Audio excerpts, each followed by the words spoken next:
Hi everyone. This is the fifth video on the series called The Truth About Psychiatry. Today I would like to call our theme, the overarching theme of this video, the myth of mental illness. And this is to follow up on the four previous videos. So if you haven't seen those, go ahead and start with the first one. It'll make more sense as you watch the earlier videos that it builds up to what we're talking about today. And in this video, I would like to talk a little bit more about Thomas Szasz and his book, The Myth of Mental Illness, and share a brief biographical note from his book. And I did write a blog post on this book soon after I read it, so I'd like to go through that blog post and probably just read a majority of it and comment, and also find passages from Thomas Szasz's book, The Myth of Mental Illness, that will be the substance of our discussion today. I would also like to point out that on my Psychiatric Survivors blog, I do have blog posts on the previous books that we've discussed, including Ethan Waters' book, Crazy Like Us, and Peter Bregin's book, Toxic Psychiatry and Medication Madness, and Irving Kirsch's book, The Emperor's New Drugs. So those are on the Truth About Psychiatry blog post on the Psychiatric Survivors blog, and I'll include links at the bottom of the page. And just briefly, before we get into Szasz and the myth of mental illness, I want to introduce a couple of other authors that'll be important going forward. One of whom has recently passed away, a woman named Bonnie Burstow. She's written several books, including a creative book on electroshock. I think it's a novel that she wrote to kind of portray the horrors and the evils of electroshock. But she also has a few books that I've read that we'll discuss in the future videos. One called Psychiatry Disrupted, another called Psychiatry Interrogated, and a great book that she wrote, Psychiatry and the Business of Madness. And these all follow in the themes that we've been discussing with Robert Whitaker and Peter Breggin. I think Bonnie Burstow goes even deeper into the history of psychiatry, and she is a little different. She's not a psychiatrist like Breggin or Szasz, and she's not just a journalist or investigative journalist like Robert Whitaker. She's more, well, she's an interesting lady who, she passed away recently, but she was at University of Toronto, and she even set up a scholarship for anti-psychiatry to fund research into anti-psychiatry. And we'll talk about what psychiatry is, what anti-psychiatry means, and Thomas Szasz actually has some interesting commentary on what anti-psychiatry means, because there's different ways that it's been defined and it's been used, and there are correct ways, there are incorrect ways, and there's better ways. Burstow is very, very much like Szasz. She's an abolitionist. She calls for the abolition of psychiatry, and she's, for my taste, she's much too far on the left, too radical, too Marxist, too utopian in her theorizing, but she's actually right about a lot of things, and so I take all the utopian, fantastical ideas with a grain of salt. So, but she's actually very helpful in understanding what modern psychiatry is and what modern anti-psychiatry is. And she's also published frequently on Robert Whitaker's blog, Mad in America. So that's Bonnie Burstow. Another book that I wanted to mention is a book by Gary Greenberg. Gary Greenberg was somehow involved or connected with the group of people that created the Diagnostic and Statistical Manual of Mental Disorders, the DSM-5, and he wrote a book called The Book of Woe, the DSM and the Unmaking of Psychiatry. And I would like to discuss that book and maybe Bonnie Burstow in a future video. In this book, The Book of Woe, helps us understand how we have now this Diagnostic and Statistical Manual of Mental Disorders and what it is, how it was created, who were the people involved, why did they do what they did, and what the implications of the creation of that book are. And so there's also a blog post for that book on the Psychiatric Survivors website. So those are some things to look forward to. So if I could just briefly summarize what we've talked about. We've talked about Cracked, the Unhappy Truth About Psychiatry, basically uncovering the ways that psychiatry has manipulated people and the ways that it has harmed innocent people and mostly done so under the guise of medicine and healing. We've talked about Robert Whitaker, Mad in America, and Anatomy of an Epidemic, books where he reveals the history of psychiatry in the United States and also the modern history of psychiatry and how this new or ongoing epidemic of so-called mental illness was actually created by psychiatry. And he has all the science and history and statistics and sound reasoning to back that up. So I recommend all those books. And all of those lead us to Thomas Szasz, who, in my opinion, was the best critic of psychiatry, the most thorough and the brightest and most eloquent, and also the most ignored or the most misunderstood. And, you know, all of these authors that I mentioned have talked about Thomas Szasz. Not all of them have really understood him correctly, in my opinion. But that's why we're going to talk about him. He's written many books, you know, not just dozens, but several dozens of books. And I've read a lot of them, many of them. But we're starting with The Myth of Mental Illness because it was such a groundbreaking book and it was such a controversial book. So let me go ahead and just start reading from my blog posts on the myth of mental illness that I wrote a long time ago when I first read the book.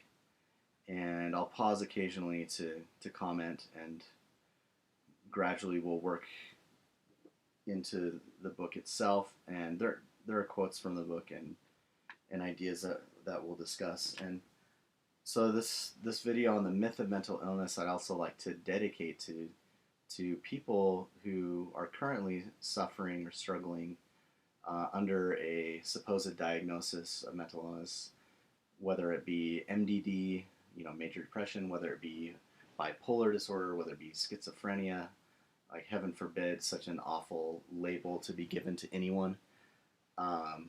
But people who are suffering, whether in their homes or whether in the euphemistically called mental hospitals, which would more correctly be called prisons or torture chambers.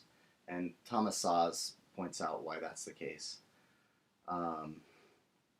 So I'd like to dedicate this video to them and to anyone at all, whether the people themselves or family members who have loved ones who are struggling under the false notion of mental illness. So basically, the 1960 issue of the American Psychologist featured a revolutionary article, one that was deliberately excluded from every major psychiatric journal at the time, written by Thomas Szasz, MD. The title of the article was "The Myth of Mental Illness."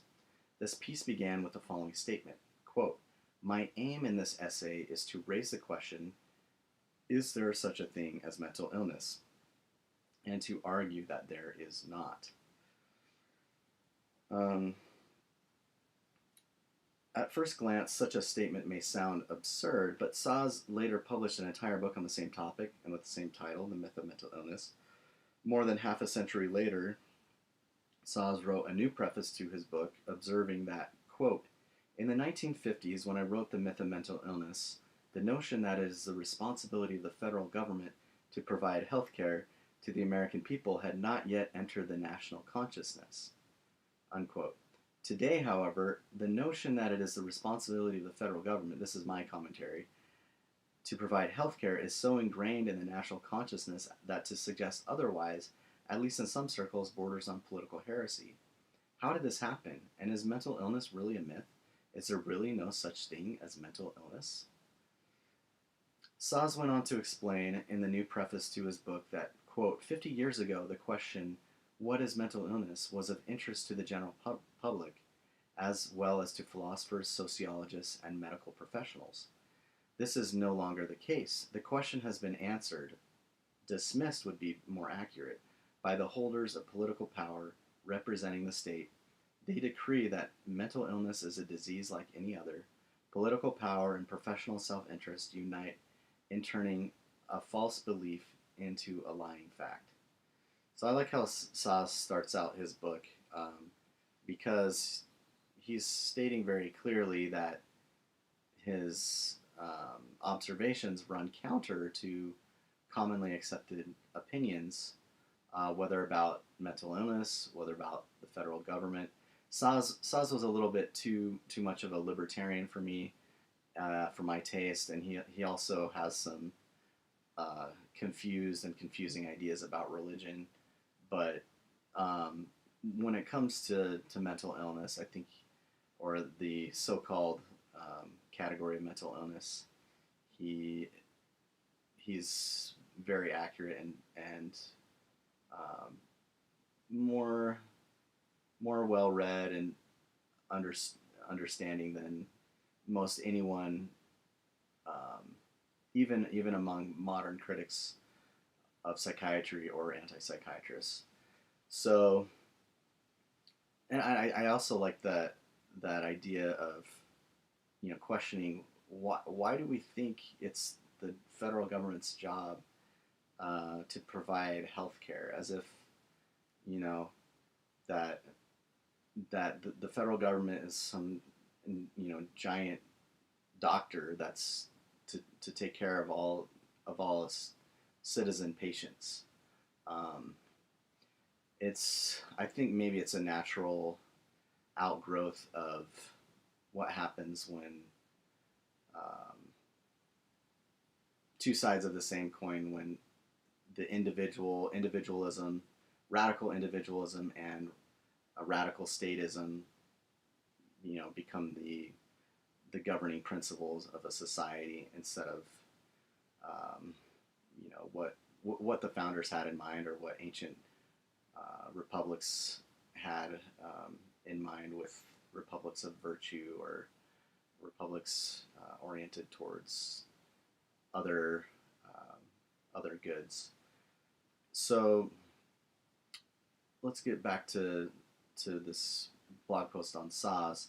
So Szasz went on to explain in the new preface to his book that 50 years ago, the question, what is mental illness, was of interest to the general public as well as to philosophers, sociologists, and medical professionals. This is no longer the case. The question has So, okay, I guess I just read that. Political power and professional self-interest unite in turning a false belief into a lying fact. So, at one point, I mean, during Szasz' lifetime, um, and he died not too long ago, but still in the 21st century. After a long and illustrious career, um, let's see, what was I going to say? Um, oh yeah, so the question, what is mental illness? I mean, nowadays, if you were to ask someone that, you know, what kind of answers do you think? I mean, I would be curious. What do you think it is? You can share below what you think it is, and um, at the time when Szasz was writing, or just before that, it was a question that people were debating. And now, I think, as Szasz rightly points out, it has become, because of political power and professional self-interest, it has turned a false belief, that is the belief in mental illness, into a lying fact.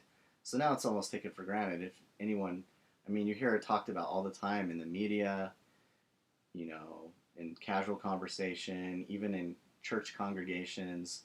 I mean, you'll hear people talk about mental illness all the time, assuming that it's an actual thing and that there are actual um, that it's a category that corresponds directly with some real underlying um, biological, neurological abnormality.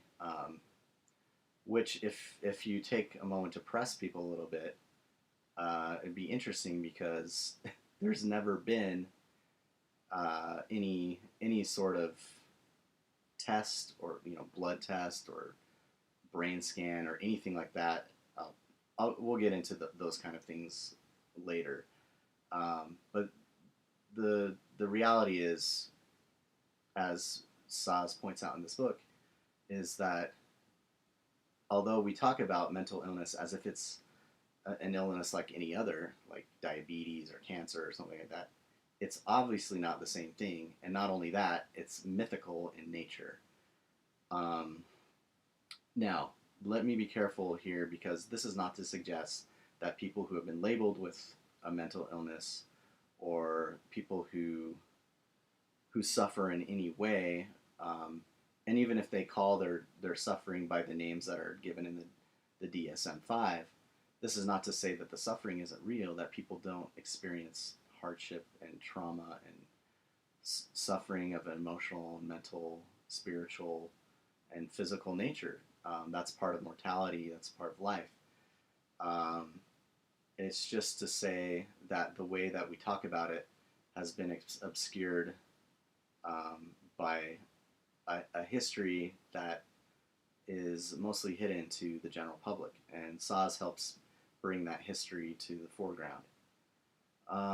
So I continue. Although Szasz was a keen observer and a skillful social critic, perhaps a portion of the previous statement deserves further examination. Szasz claimed that the question, what is mental illness, was no longer of interest to the general public, philosophers, sociologists, and medical professionals. But he made this claim based on the reception of his work among his critics. Although the question, what is mental illness, has often been dismissed, as Szasz argues, it has not been satisfactorily answered, and is therefore still worthy of discussion. In fact, whether or not it can be satisfactorily answered, the question may be of more interest now than it ever was before. I think that's true when I wrote this, and I think it's even more true now. But I do think Szasz answered the question quite satisfactorily, if that's how you say it, or at least to my satisfaction. But it's a question that's, obviously I'm making this video because it's something I think needs to be discussed and understood. In the new preface to his book, The Myth of Mental Illness, Szasz continued, the claim that mental illnesses are diagnosable disorders of the brain is not based on scientific research. It is a lie, an error, or a naive revival of the somatic premise of the long-discredited humoral theory of disease. My claim that mental illnesses are fictitious illnesses is also not based on scientific research. It rests upon the materialist scientific definition of illness as a pathological alteration of cells, tissues, and organs. If we accept this scientific definition of disease, then it follows that mental illness is a metaphor, and that asserting that view is asserting an analytic truth not subject to empirical falsification. So that last paragraph maybe sounds a little complex, but in essence, what Szasz is saying is the way we talk about disease matters. And Szasz is a proponent of the Virchovian, I think his name is Virchow, the definition of disease that has to do with observable, measurable, quantifiable, scientific observations of disease. So, cells that are in disrepair, or cancers or tumors, or things that you can actually find. And so Szasz is trying to distinguish between the metaphorical nature of mental illness and the scientific and observable nature of a real illness. And that'll become more clear as we go forward. So, let's see. If the notion of mental illness is not based upon the scientific definition of disease and is merely a metaphor, and this is back to my essay, what can doctors possibly mean by diagnosing patients with mental illness? And what is a psychiatrist doing when he diagnoses? And Szasz will point out that it's not really a diagnosis; it's more of a label. What are they doing when they label people with mental illness? Since mental illness is not really a scientific or a medical phenomenon, what can it possibly be? Szasz explained, I insisted that the mental hospitals are like prisons, not hospitals, that involuntary mental hospitalization is a type of imprisonment, not medical care, and that coercive psychiatrists function as judges and jailers, not healers. I suggested that we view and understand mental illness and psychiatric responses to them as matters of law and rhetoric, not matters of medicine and science. So he's trying to tease apart the scientific and the medical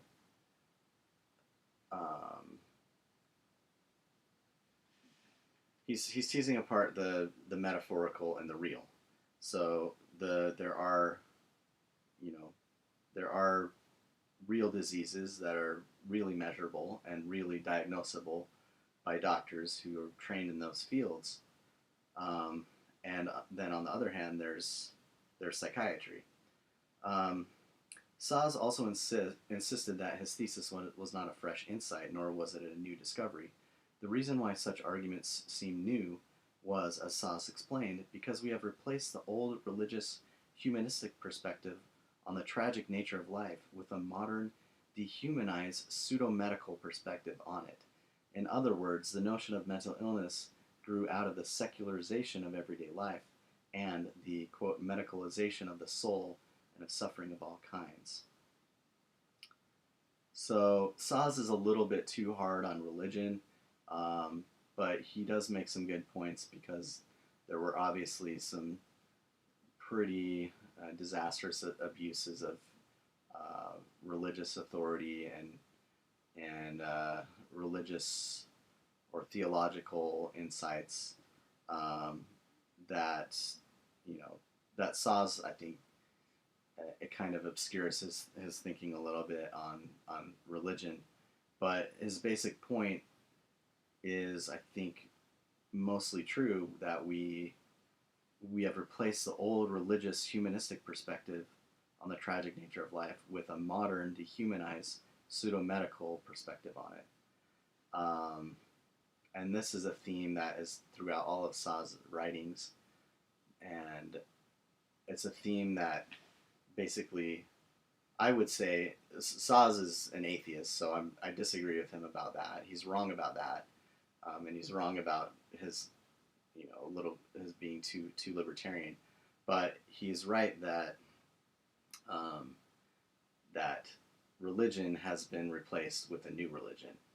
So, but instead of acknowledging that there is true religion, there are faithful believers in a true God.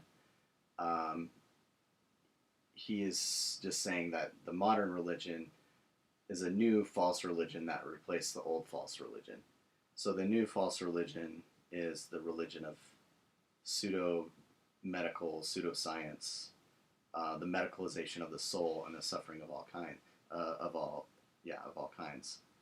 Um, then I go on, disagree if you will, but not without first understanding the substance of Szasz' thesis. In essence, Szasz was arguing that the behaviors we call mental illness, to which we attach the hundreds of derogatory labels in our lexicon of lunacy, are not medical diseases. What are they? Quote, they are the products of the medicalization of disturbing or disturbed behaviors, that is, of the observer's construction and definition of the behavior of the persons he observes as medically disabled individuals needing treatment. This cultural transformation is driven mainly by the modern therapeutic ideology that has replaced the old theological worldview and the political and professional interests it sets in motion. In the body of this book, The Myth of Mental Illness, Szasz took into consideration the economic, moral, political, social, and medical forces that played a role in the shaping of modern psychiatry. In doing so, he traced the invention of so-called mental illness to Charcot and the problem of hysteria. Before Charcot, and Charcot was one of Freud's leading teachers. Before Charcot, illness was primarily understood to be a bodily disorder resulting from visible physical causes. As dissection and anatomy began to form the basis of medical science, psychiatry took a different route. Quote, it is important to understand clearly, wrote Szasz in the introduction to The Myth of Mental Illness, that modern psychiatry and the identification of new psychiatric diseases began not by identifying such diseases by means of the established methods of pathology, but by creating a new criterion of what constitutes disease. To the established criterion of the detectable alteration of bodily structure was now added the fresh criterion of alteration of bodily function. That's an important point. So Szasz is noticing a shift from disease defined as the alteration of bodily structure to disease defined as the alteration of bodily function. And as the former was detected by observing the patient's body, so bodily structure, observing the body, so the latter was detected by observing his behavior. So bodily function, observing behavior. So, and there was, after Charcot and Freud, there's obviously a rise in what has been called behaviorism, and all these different branches of psychology that are ostensibly to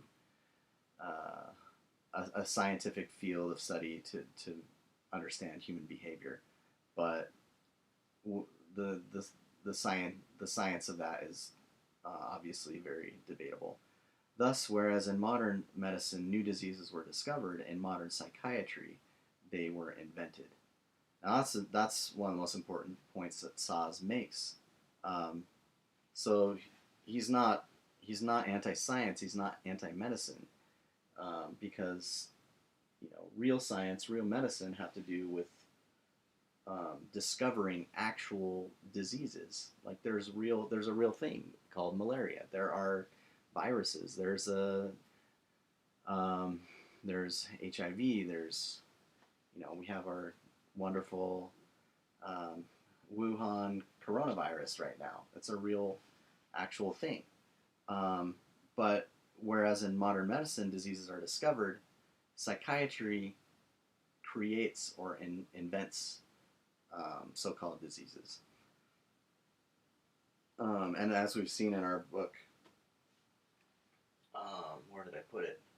It's back here somewhere. Crazy Like Us. as we've read there, these inventions of diseases have, I mean, terrible implications, terrible consequences when they're exported, whether they're in the United States or whether they're exported to other countries.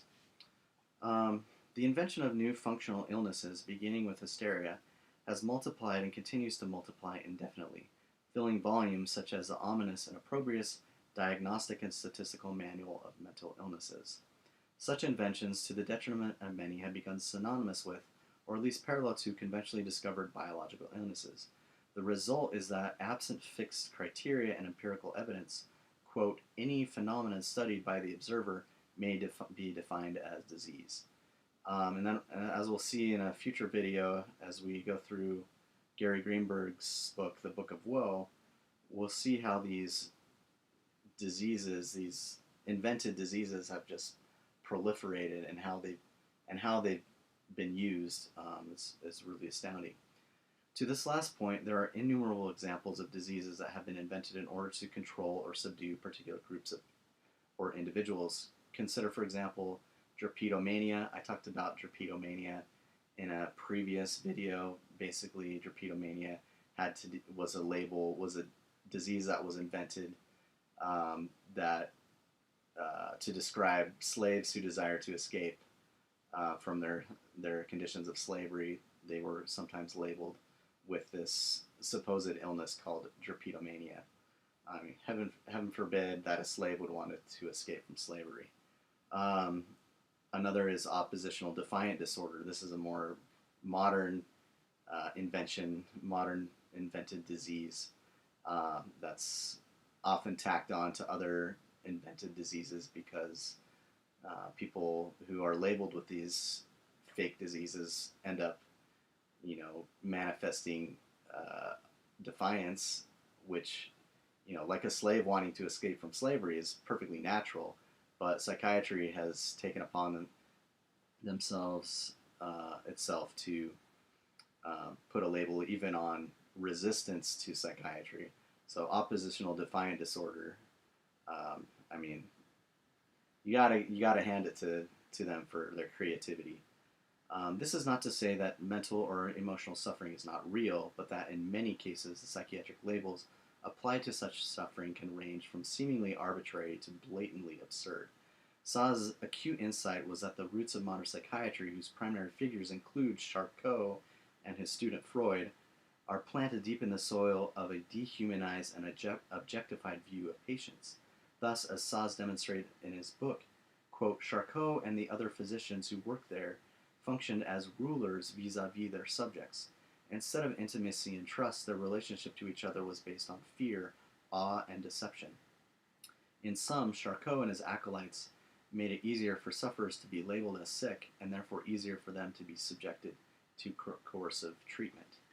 So the early part of Szasz's book, The Myth of Mental Illness,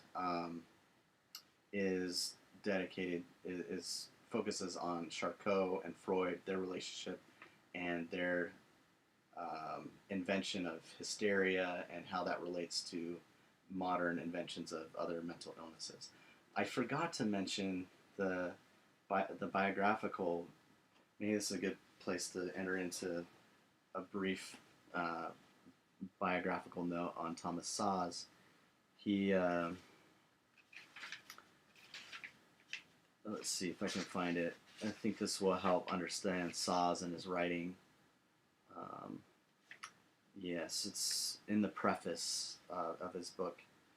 So Szasz writes, everything I read, observed, and learned supported my adolescent impression that the behaviors we call mental illnesses and to which we attach the hundreds of derogatory labels in our lexicon of lunacy are not medical diseases. They are the products of the medicalization of disturbing or disturbed behaviors. That is, of the observer's construction and definition of the behavior of the persons he observes as medically disabled individuals needing medical treatment. This cultural transformation is driven mainly by the modern therapeutic ideology that has replaced the old theological worldview and the political and professional interests it sets in motion. We may have already read that, but this is the biographical note. I should mention here one of my childhood experiences that influenced me strongly and played an important part in my writing of The Myth of Mental Illness. Growing up in Budapest in the 1920s, I learned about the famous 19th century Hungarian obstetrician Inyas Semmelweis and his tragic fate. His statue stood and still stands in a small park in front of the city's old general hospital not far from the gymnasium I attended for 8 years. Semmelweis discovered the cause of puerperal or childbed fever before the discovery of bacteria as causative agents of diseases. As he accurately but impolitely put it, the cause was the doctor's dirty hands. Semmelweis also developed a method for preventing the terrifying epidemics of puerperal fever endemic to mid-19th century hospital maternity wards, hand washing with chlorinated water. I was deeply moved by the story of Semmelweis's life, the rejection of his discovery and remedy by the medical profession inconvenienced by it, and his incarceration and death in an insane asylum. It taught me at an early age, and I just love this little refrain or couplet. It taught me at an early age that being wrong can be dangerous, but being right, when society regards the majority's falsehood as truth, could be fatal.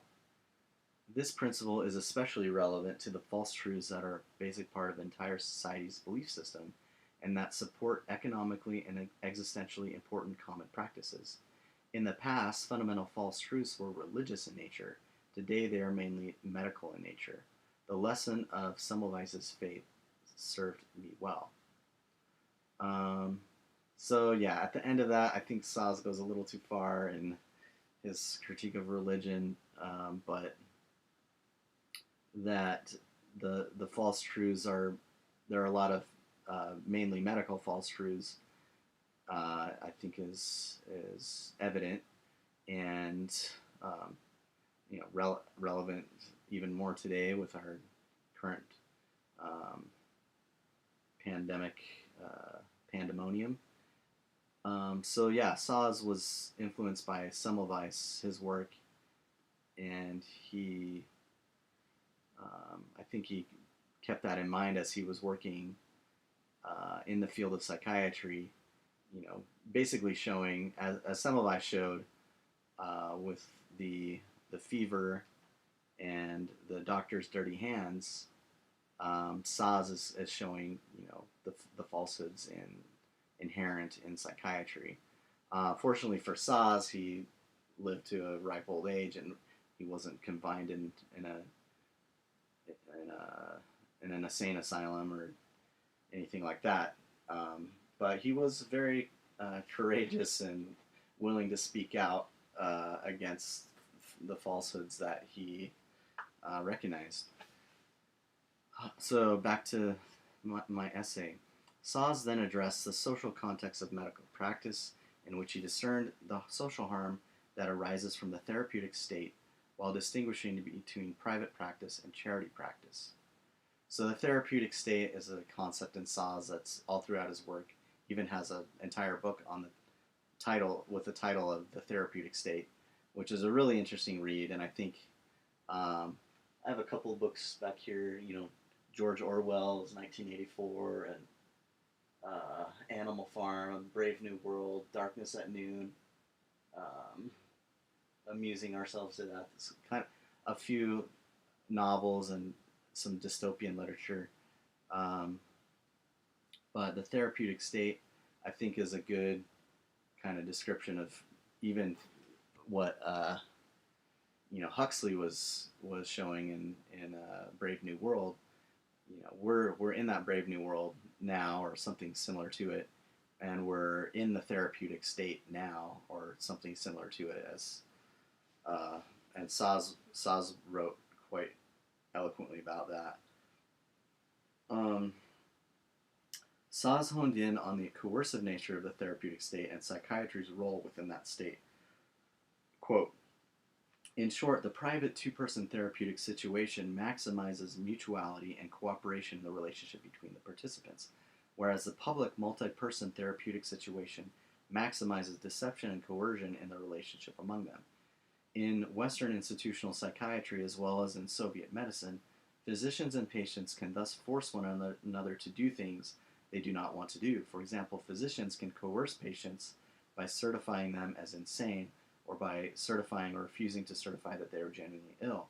And patients, in retaliation, as it were, can sue physicians for illegally imprisoning them or can denounce them to the authorities on a wide variety of charges. So, and Szasz has written extensively about comparisons between Soviet um, psychiatry and also Nazi psychiatry and modern American psychiatry. And unfortunately, there are too many similarities to even mention right now. But I think a good point that Szasz was honing in on has to do with, this would go a little more, it would go deeper into philosophy of understanding what is a human being. As Szasz was noticing, modern medicine and, well, corrupt modern medicine and psychiatry have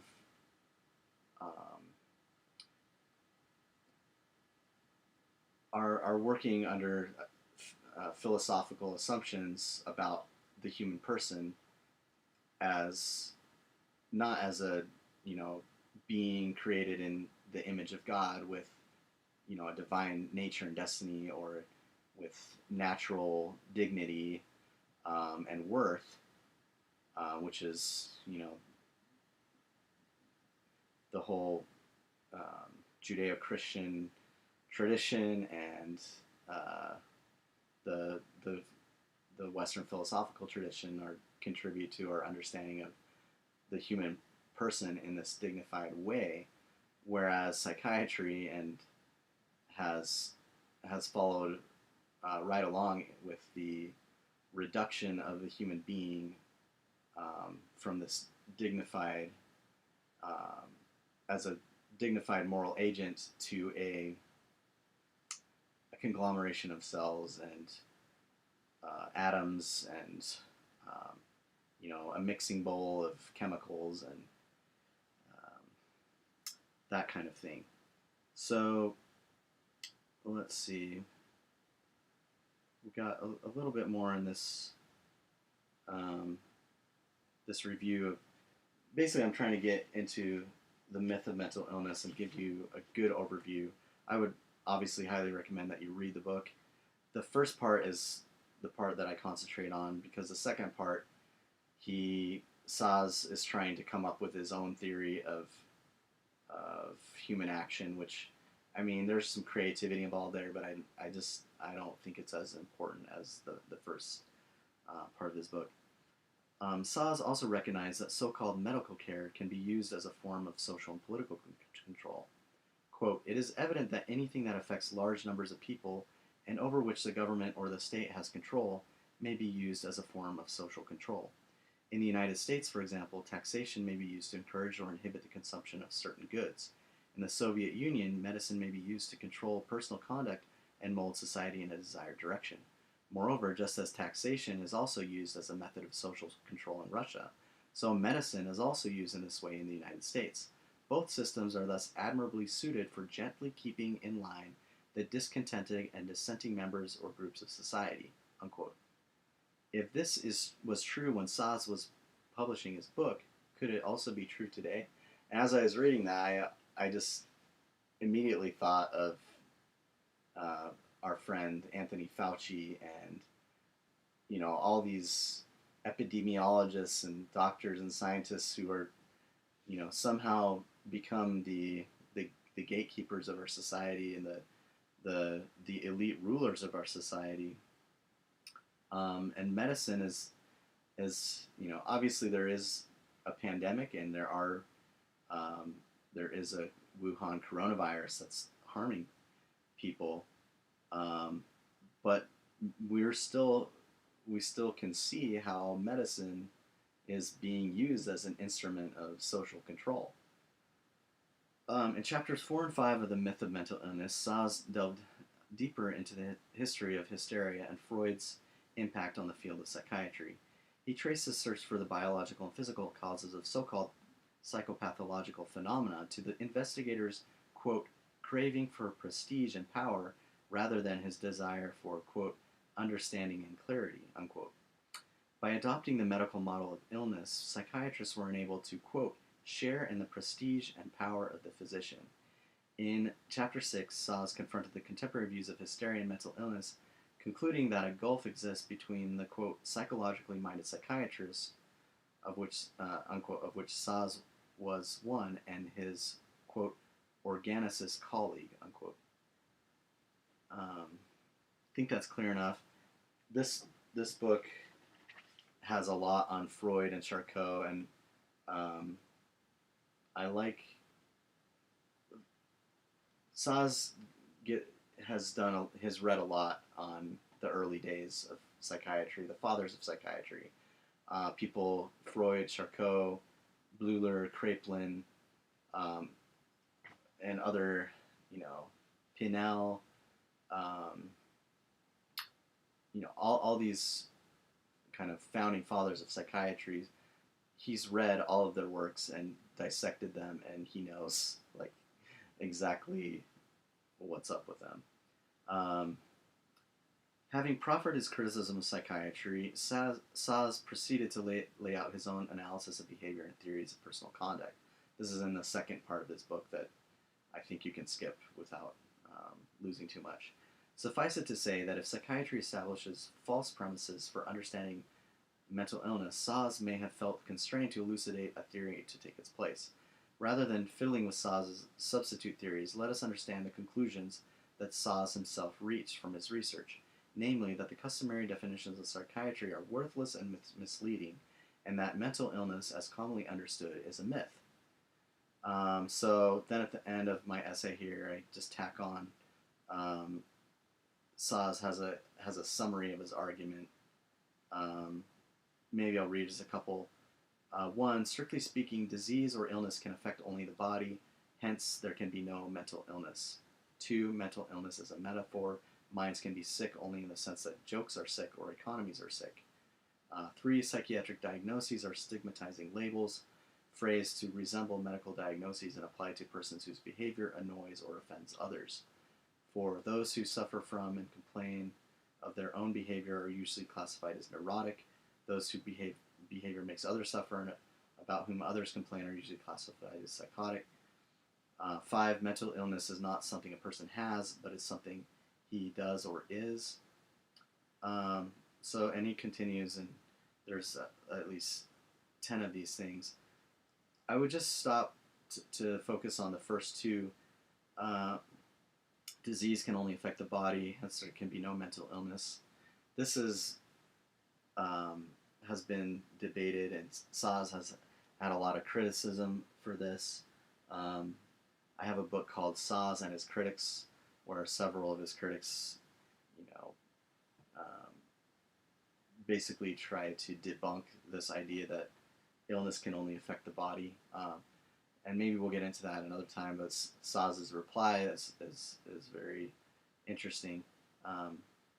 Mental illness as a metaphor, that's kind of the basic thesis of the book, the myth of mental illness, myth or metaphor.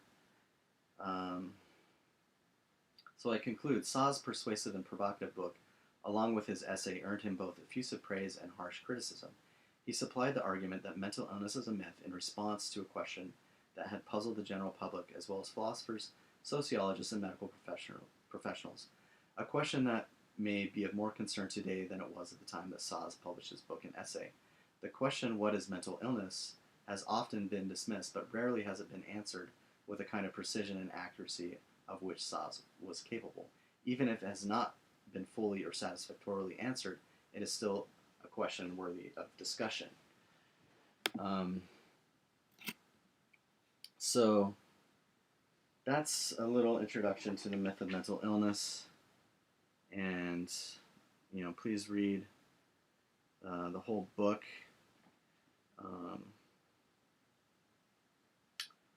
There's so much more that I'd like to share. Maybe I'll save these for a follow-up in the next video. But I would just like to, besides reading from or quoting Szasz, let me just say that, um, or add a second witness to Szasz, that it's true. Mental illness, and I understand. Like, I know, I've I've seen, I understand that there are people who, I mean, suffer from all sorts of problems, and they're awful. And I'm not saying that the suffering isn't real. That people don't struggle with a wide variety of afflictions and emotional, or mental, or or spiritual problems. We all struggle in mortality with these things. But the notion that these so-called mental illnesses are illnesses like any other is just patently absurd. Not only for the reasons that Szasz indicates, but also I like to think about it. Think about the human brain for a minute. I mean,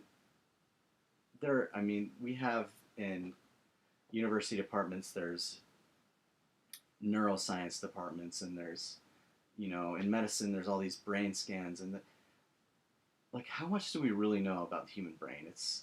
I mean, we probably know a lot more now than we did when Szasz was writing, or even certainly when Freud and Charcot were proclaiming their false theories about hysteria.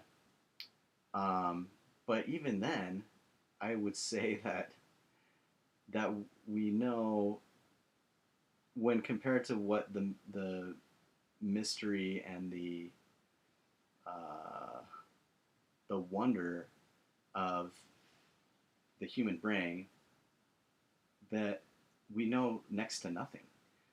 So all of these, you know, invented illnesses are kind of an affront to any, I think, an affront to any intelligent person. Um, not just the human brain in general, but any unique human brain is unlike any other. And not only the billions of, not just the billions of neurons and synapses and how they're connected, but just um, personality and uh, the unique individual that um, that every person is. So it's rather absurd to assume that there's some, you know you know overarching category of mental illness that applies to a broad number of people. These people are bipolar. These people are schizophrenic. Like, come on. Like, let's think clearly about what's going on here. Even, and I'm not denying that people feel depressed or they feel these varying emotions. Those are real. But I think, just to ponder for a minute, um, just the complexity and the miracle of the human brain, let alone the human person, uh, might give us a little pause before we get so excited about applying these pseudoscientific inventions to unique individuals, unique human beings. So I agree with Saz that mental illness is a myth, and it's more than that, though. It's such a dangerous myth, because not just because of what people like Freud and Charcot have done, but because now that so many people accept this myth wholeheartedly as if it corresponded with truth and reality. When, as Saz points out, that was a question that people were debating. Why have we stopped thinking about that? Why do we? I mean, think of the billions of dollars that are spent in mental health care and trying to combat mental illness. It's just, I mean, it's mind-boggling. When I think about it, I just have to set it aside, because there's, other than making this video, there's not much I can do about all these government programs and so forth.